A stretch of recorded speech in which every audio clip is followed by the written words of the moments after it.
your news in your community. This is KRBC, Abilene's local news at 10.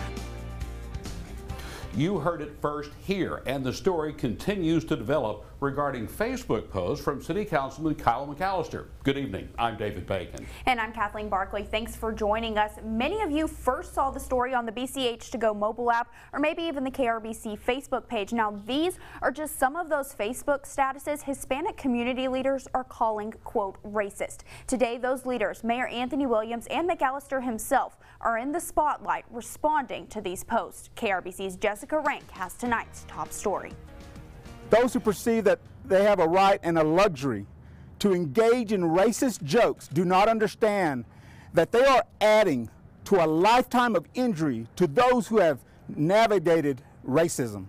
Another group of community leaders joining the conversation surrounding Kyle McAlister and his Facebook posts. We cannot use these platforms as a way to attack a group of people.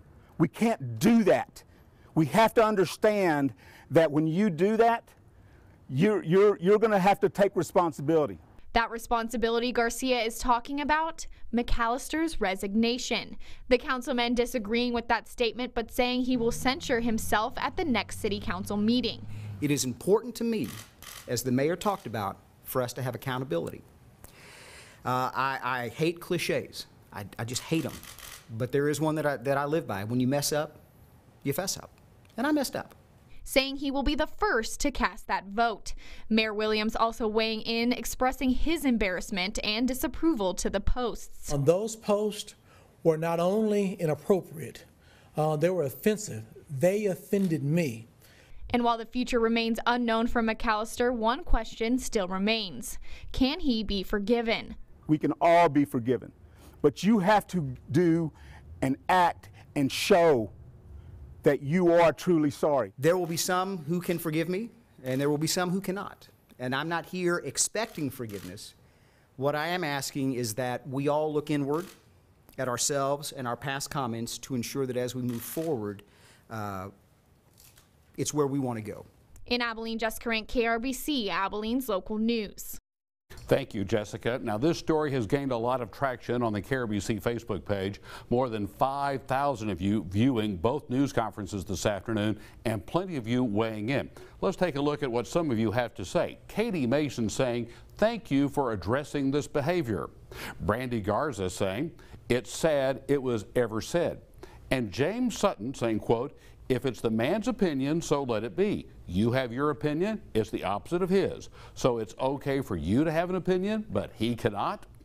Well, KRBC continues to dig deeper into this story for you. We spoke with McMurray University political science professor Dr. Paul Fabrizio. He says what you write on social media could be interpreted differently than your intent. You say things that may make sense to you here, but when they're received by the viewer, the listener, the audience, they may mean something totally different. In other words, while you control the message, you can't control how it's received.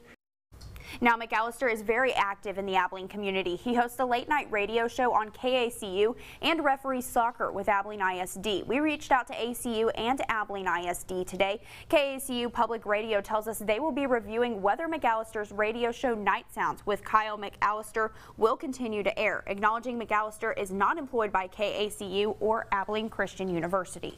Abilene ISD issued the following statement to us this evening, saying in part, quote, it is our belief that the contents of these posts do not reflect the values and mission of AISD. In light of this, the district at this time has requested that the Abilene chapter of Texas Association of Sports Officials scratch Mr. McAlister from officiating AISD soccer games. End of quote. Now you can read a full in-depth article and hear both news conferences in full on BigCountryHomepage.com.